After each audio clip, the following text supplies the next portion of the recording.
Inani beach. কক্সবাজারের সকল বিচের মধ্যে সবচেয়ে সুন্দর হচ্ছে ইনানি বিচ। আমাদের কক্সবাজার ট্যুরের শেষ দিনে অর্থাৎ চতুর্থ দিনে ম্যারিন ড্রাইভের রোডে যে সকল স্পটগুলো পড়ে, যেমন দোলনা বিচ, ইনানি বিচ, লাল কাঁকড়ার বিচ এবং ঝাউবাগান সহ কক্সবাজারের সবচেয়ে সুন্দর সুন্দর যে স্পটগুলো ঘুরলাম সে সকল নিয়ে থাকছে আজকের এই ভিডিওটি না টেনে সম্পূর্ণ দেখবেন। আশা করি আপনাদের কাছে অনেক ভালো লাগবে।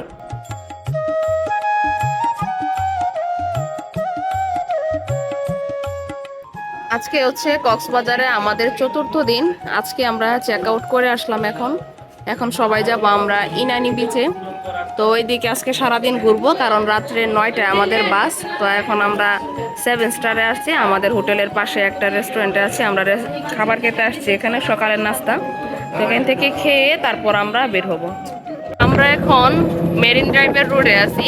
সবাই নাস্তা টাস্তা করে এখন একটা অটো রিজার্ভ নিয়ে আমরা আজকে কয়েকটা স্পট এখানে ঘুরবো।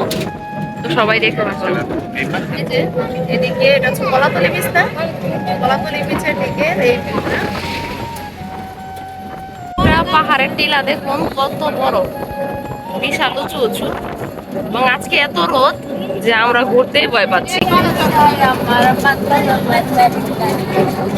অনেক সুন্দর সুন্দর কয়েকটা রিসোর্ট দেখলাম, অনেক সুন্দর তাই না, কালারফুল। এটা হচ্ছে মেরিন ড্রাইভের পাশে। এটা কি ওই যে রিসোর্ট না? হ্যাঁ, সোনের মনে হয়।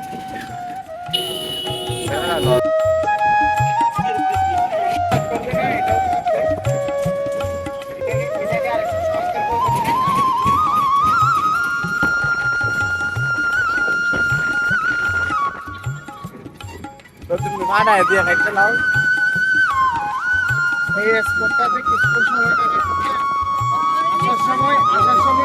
এখন আমরা মেরিন ড্রাইভের রাস্তা দিয়ে আসছি দোলনা বিচে। এই যে এইদিকে চারিপাশে শুধু দোলনা।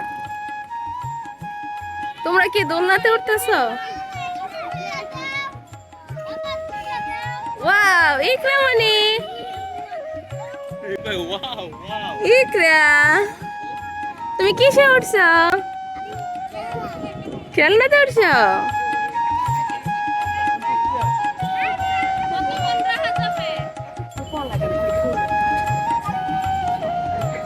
খাও, সুন্দর।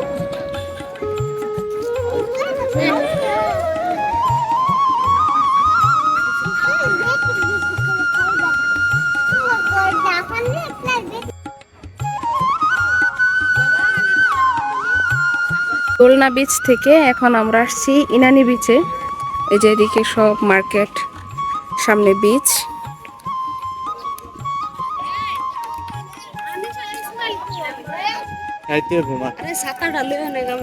আর এদিকে হচ্ছে এই মোটর বাইক। যারা এই মোটর বাইকে উঠে ভিডিও করে অথবা ঘুরে এই বিচের মধ্যে, তারা এখানে এগুলো ভাড়া দিয়ে থাকে ঘন্টায়।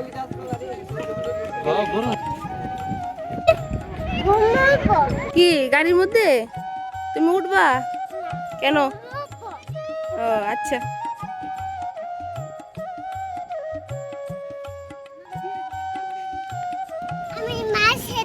হ্যাঁ আচ্ছা, আসো যাই।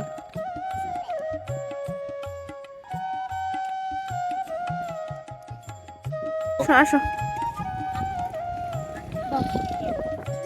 অনেক রোদ আজকে, প্রচুর রোদ ইনানি বিচে। তা আমাদের কিছু করার নেই, কারণ আমরা আজকে রাতে ব্যাক করবো নরসিংদীতে।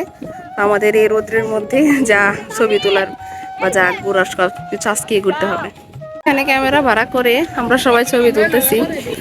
আর এই যে বিচ, এই ইনানি বিচটার এই পাথরগুলোর জন্য এটা বেশি ভালো লাগে।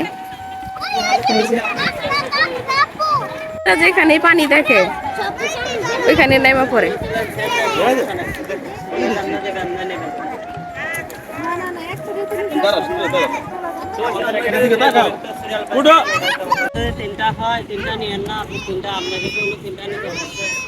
এখানে ছবি তুলতে গেলে অনেক সমস্যা হয়, মানে ভালো করে ফুরিয়ে না নিলে ওদের সাথে আপনার ঝগড়া লেগে যাবে, এই অবস্থা হবে। দিকে আনিসারা ছবি তুলতেছে, ওরা দুই বোন। আনিসার মুহাতে বড় গেছে সানগ্লাস। আন্টি দাও আমরা একটা ভিডিও নেওয়ার জন্য পুরাটা বীজ ঘুরে আইসা পরে এদিকে সামনে যাচ্ছি। ওইদিকে এত পরিমাণ পাথর যে ওইটা পানি খাবো দেখে এদিকে যাচ্ছি।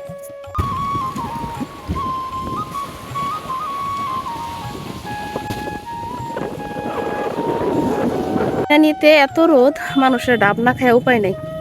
এই যে প্রতি দোকানে তারা সারিবদ্ধভাবে সুন্দর করে ডাব সাজিয়ে রাখে। বাজারের যেদিকে যাবেন দেখবেন তাদের শুধু ডাকাতি, আপনারে মানে একদম ডাকাতি ব্যবসা শুরু করে দিবে। ওইখানে ওই যে মেয়েটা মানে পানি পড়তেছে মোটর থেকে, তো আমরা গিয়েছিলাম যে এক বোতল পানি আনতে খাওয়ার জন্য, বলতেছে পানি নিলে 10 টাকা। আর এই যে আমাদের পা যেহেতু অনেক বালু ভরে আছে, তো বলছিলাম যে পাটা দেবো, বলতেছে 10 টাকা করে দিতে হবে। মানে কি ব্যবসা, মানুষকে এক গ্লাস পানি খাওয়ানোরও তাদের ইয়া নেই। ইনানি থেকে এখন আমরা লাল কাঁকড়ার বিচে আসছি। এই যে সবাই যেহেতু খুব ক্লান্ত, আর এখন দুপুর 2টা বাজে, তো সবাই কিছু খাওয়া দাওয়ার চেষ্টা করবো।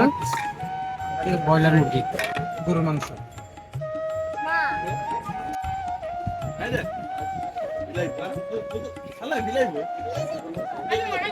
লাল কাঁকড়ার বিচে যাওয়ার জন্য এদিকেও আছে অনেক শামুক আর কাঁকড়া আছে, আর এদিকে একটা ব্রিজ পার হয়ে তো সামনে যেতে হবে আমাদের। বাকিরা কই?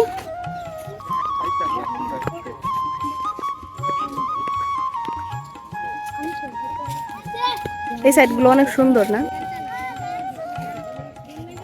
ঝাউ বাগানে এসেও আমরা কোনো লাল কাঁকড়া দেখা পাচ্ছি না তেমন ভাবে। তবে এখানের যে মোটর বাইকগুলো, ওরা বলতেছে যে ওই দিকে গেলে নাকি বড় বড় লাল কাঁকড়াগুলো দেখা যায়। তারা এখানে 400 টাকা করে প্রাইস চাচ্ছে এগুলার। তবে আমরা যাব না, কারণ আমাদের হাতে ওই রকম সময় নেই। তো এখানে আমরা ঘোরাঘুরি করে আবার হয়তো একটু হিমছড়ির দিকে যাব। সবাই কি কাঁকড়া টুকাইতেছ নাকি শামুক? শামুক আছে। এদিকে মাটিতে যত ফোঁটা ফোঁটা ছিদ্র দেখা যাচ্ছে, এই সবগুলাই হচ্ছে কাঁকড়ার। মানে কাঁকড়া হঠাৎ হঠাৎ দেখি যে আমরা ছোট ছোট কাঁকড়া একদম এগুলোর ভিতরে ঢুকে যায়। এই যে একটা ওইদিকে দেখা যায় তারা মাছ ধরতেছে সমুদ্রে। তো আমরাও দেখি যে ওরা কি ধরতেছে। আর এদিকে সূর্যের আলোতে মানে সমুদ্রের পানি এত সুন্দর চিকচিক করতেছে। এই যে মাছগুলো হয়তো তারা পাইছে ধরে, এই যে জেলে ভাইরা।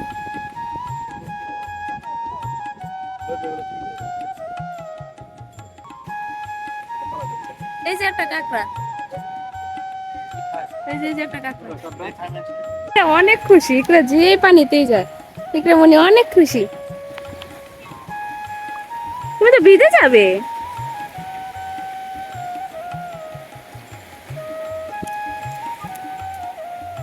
আমাদের এই পর্যন্ত কক্সবাজারের ব্লগ সবাই যারা দেখেছেন তাদেরকে অসংখ্য ধন্যবাদ। আজকের মতো আমাদের ব্লগ এখানেই শেষ। আমরা টাটা, বাই বাই।